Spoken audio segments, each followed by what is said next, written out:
समाज तरक्की कर ली है ना, उतना ही मानसिक तनाव भी बढ़ता जा रहा है। दिन ब दिन हमारी टेंशनें, हमारी चिंताएं सब बढ़ रही हैं। इस बात में कोई दो राय नहीं है, क्योंकि ऐसा अक्सर हमारे आसपास या फिर हमारे खुद के साथ ही हो रहा है। मन से शांति मानो खत्म हो चुकी है। जिंदगी में चैन रहा ही नहीं है। हमें हमारे ही विचार इतने ज्यादा हमें कुचल रहे हैं, जैसे हमें हमारे ही विचार टेंशन में डाल रहे हैं, लेकिन समझ में कुछ नहीं आ रहा। क्यों इतनी सुविधाएं होने के बावजूद भी चिंताएं या शांति और रोग बढ़ते जा रहे हैं? इतनी बीमारियां हैं, इतनी लोगों को टेंशन है, लोग डिप्रेस्ड हैं, पीस ऑफ माइंड तो है ही नहीं। तो फिर इन सब सुविधाओं का क्या फायदा? पहले लोग जमीन पर बैठकर खाना खाते थे, कच्चे घर थे, मिट्टी से बर्तनों को धोते थे, और जितनी सफाई में हम आज रहते हैं, पहले क्या इतनी सफाई थी क्या? नहीं। फिर क्यों रोग बढ़ रहे हैं? क्यों बीमारियां बढ़ रही हैं?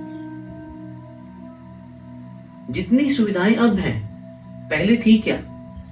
नहीं। तो फिर क्यों आराम नहीं है हमारी जिंदगी में?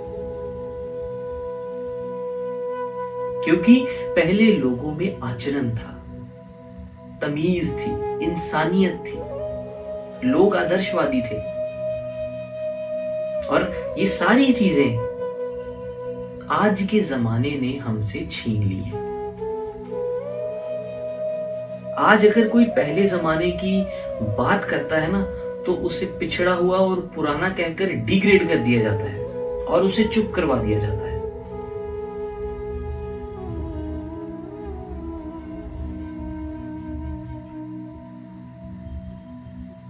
टेक्नोलॉजी के वेश में जो मानसिकता हमारे अंदर पैदा हो रही है, वो शायद हमारी ऊर्जा और हमारे जुनून को दिशाहीन कर रही है।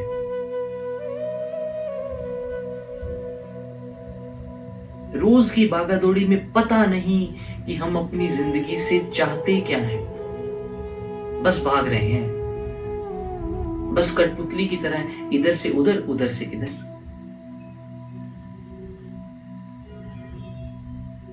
और सबसे बड़ी बात बताएं आपको, सबसे बड़ी बात है कि हम प्रकृति से दूर जा रहे हैं। हमने अपने आसपास के वातावरण को दूषित कर दिया है।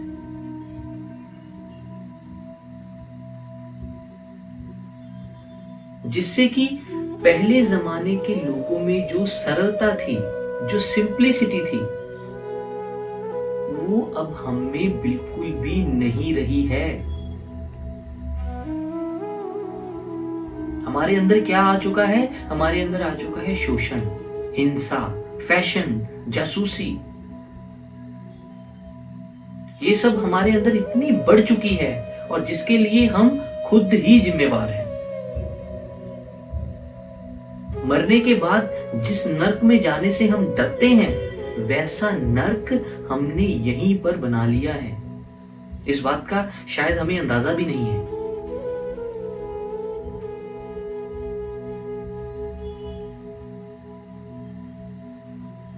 माफ करना, लेकिन कहना पड़ेगा कि परिवर्तन और प्रगति के नाम पर जीवन को दूषित बनाने वाली नीतियां अपनाई जा रही हैं।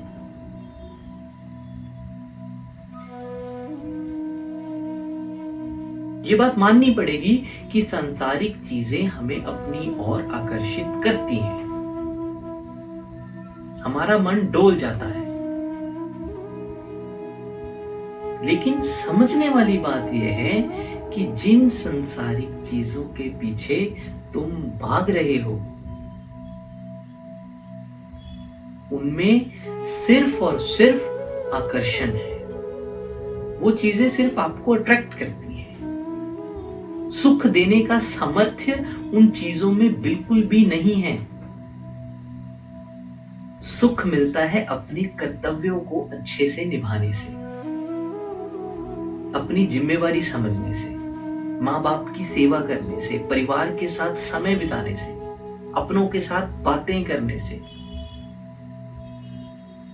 स्वस्थ शरीर और स्वस्थ मन कभी भी इंसान को दुखी नहीं होने देते। जब आपके अंदर प्रेम विकसित होता है, प्यार विकसित होता है, तब आपका मन स्वस्थ होना शुरू हो जाता है।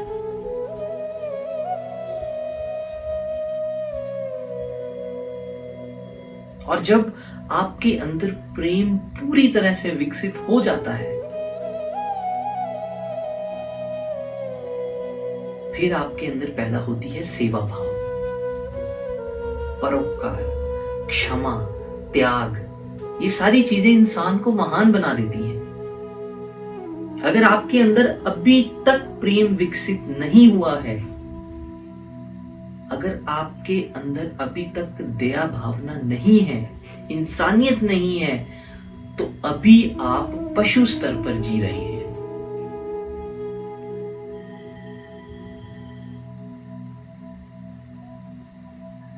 आप पशु स्तर से कभी ऊपर नहीं उठ सकते अगर आपके अंदर इंसानियत नहीं है।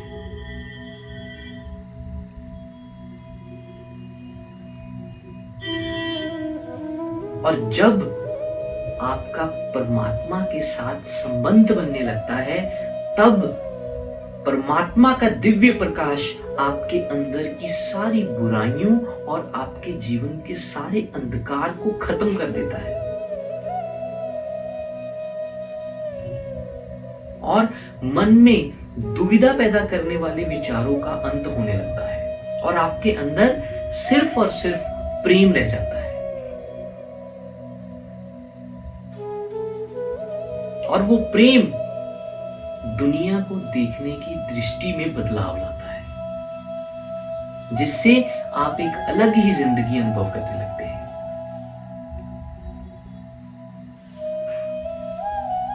लेकिन बहुत बार देखा है कि कुछ लोगों का स्वार्थ उनका पीछा नहीं छोड़ता।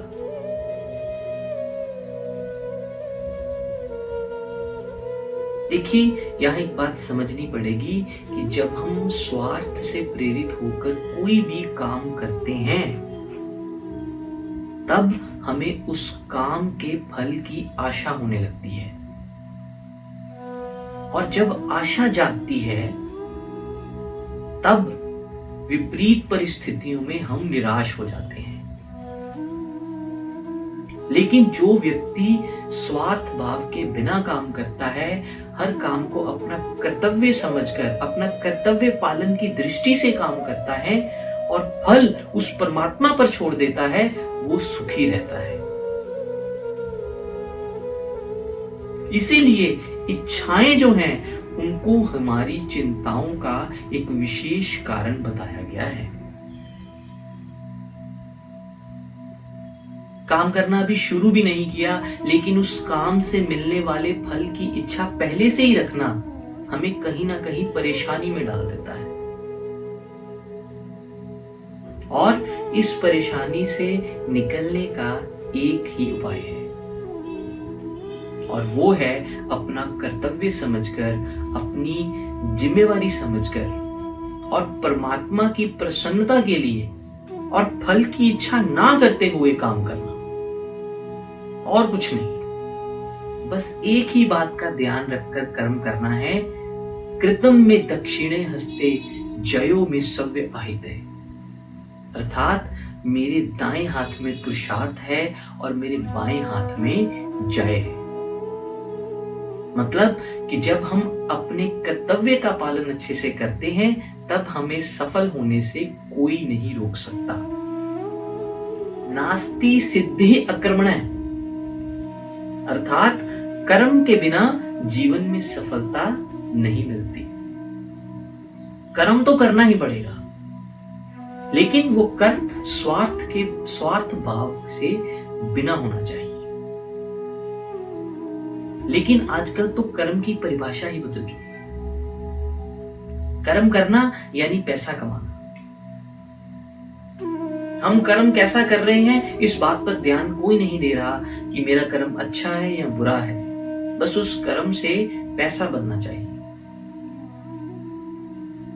लेकिन आपको समझना चाहिए कि सच्चे तरीके से कमाया गया धन चाहे थोड़ा ही हो, लेकिन वो शांतिदायक होता है। और इतिहास गवाह है कि शांति की खोज के लिए बड़े बड़े राजा महाराजाओं ने भौतिक सुखों का, सांसारिक सुखों का त्याग करके जंगलों और पहाड़ों पर वास किया है। और बेईमानी के सहारे इकट्ठा किया हुआ धन तो रेत की दीवार के समान है जो कभी भी गिर सकती है। अरे सामाजिक प्राणी हो तो समाज सेवा करो, समाज हित में कार्य करो। नेक नियत तो मंजिल आसान, नियत ठीक होगी तो मंजिल तक पहुंचने में दिक्कतें कभी नहीं आएंगी। और जो व्यक्ति अहंकार करने लगता है उसके जीवन में जंग लग जाता है। और जो व्यक्ति अपने अहंकार को खत्म कर लेता है, शून्य कर लेता है, तब उसके व्यक्तित्व में मिठास आने लगती है। उसका जीवन बैलेंस्ड होने लगता है, संतुलित होने लगता है। अपने अंदर अहंकार को खत्म कर देने वाला व्यक्ति हमेशा ही ईर्ष्या को प्रेम से और गुस्से को माफी से जीत लेता है। कोई भी बुरा कर्म करने वाला व्यक्ति हो, वो उस अहंकार को खत्म किए हुए व्यक्ति के सामने खुद को निहत्था समझने लगता है। और इसीलिए वेदों में भी कहा गया है कि दूसरों पर प्रभाव डालना है तो कथनी का नहीं, करनी का डालो। ढोंग का नहीं, सच का प्रभाव डालो। अपनी कुर्सी या अपने पद का नहीं, अपने व्यक्तित्व का प्रभाव डालो। अपने रूप का नहीं, अपने गुणों का प्रभाव डालो। अपने धन का नहीं, अपने दान का प्रभाव डालो। जो आपके चरित्र का जादू है ना, जो आपके व्यवहार का जादू है, वैसा जादू इस दुनिया में कहीं नहीं है। और जब तक मन में छल और क्रोध भरा पड़ा है, तब तक आपके चरित्र का जादू कभी नहीं चल सकता। और जो व्यक्ति चाहता है कि उसका विकास हो, वो कभी भी अपने व्यक्तित्व में, अपने बिहेवियर में कठोरता नहीं लाता। क्योंकि दुनिया जानती है कि जब शरीर में कठोरता आ जाती है, तब एक ही रास्ता बच जाता है और वो है शमशान का। इसी तरह जब आपके व्यक्तित्व में कठोरता आ जाती है, आपका विकास होना संभव नहीं है। आपको कुछ हासिल करना हो, आपको कुछ पकड़ना हो, तो उंगलियों को मोड़ना ही पड़ता है। कठोर और अकड़ी हुई उंगलियां किसी चीज को पकड़ नहीं सकती।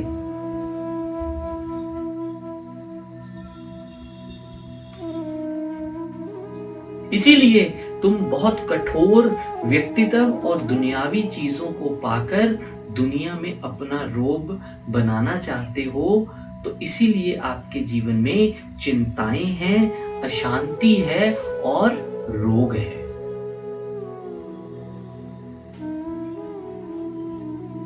तुम्हें अपने व्यक्तित्व में कठोरता को खत्म करना है और दुनियावी चीजों से प्रेम को खत्म करना है और उस परमात्मा से अपने प्रेम को जोड़ना है। और सिर्फ दुनियावी चीजों के आश्रय जीवन जीने वाला व्यक्ति ज्यादा देर तक जीवन की परेशानियों को झेल नहीं सकता और चिंताओं से घिर जाता है और उसके मन में अशांति आने लगती है। लेकिन सत्य पर आधारित जीवन में ही बल है, सुख है, शांति है। और इसी की भांति जीवन जीने वाले व्यक्ति के गुणों में विकास होता है और उसका जीवन अच्छे से बीतता है। अरे जोड़िए अपना नाता उस कृष्ण से, उस परमात्मा से। वस्तुओं का लोभ करने से सुख शांति नहीं मिलेगी। प्रभु से प्रेम करने पर ही जीवन में सरलता और एक साधता आती है। उससे ही व्यक्ति के मन का विकास होता है। उसमें सच, न्याय, प्रेम, श्रद्धा, क्षमा, उदारता, त्याग, सेवा और कर्मशील जैसे गुण आपके अंदर विकसित होने लगते हैं। इसीलिए जीवन का सुख सिर्फ बाहरी सुख नहीं है।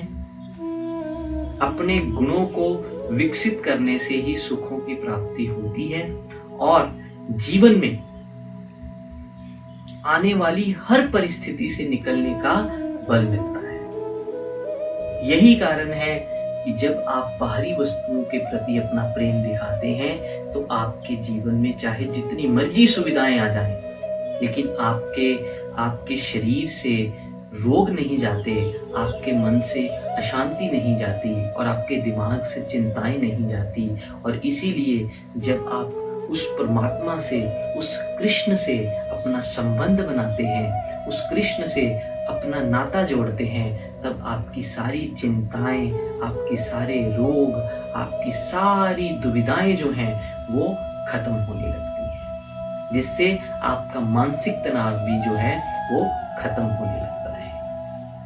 हरे कृष्णा।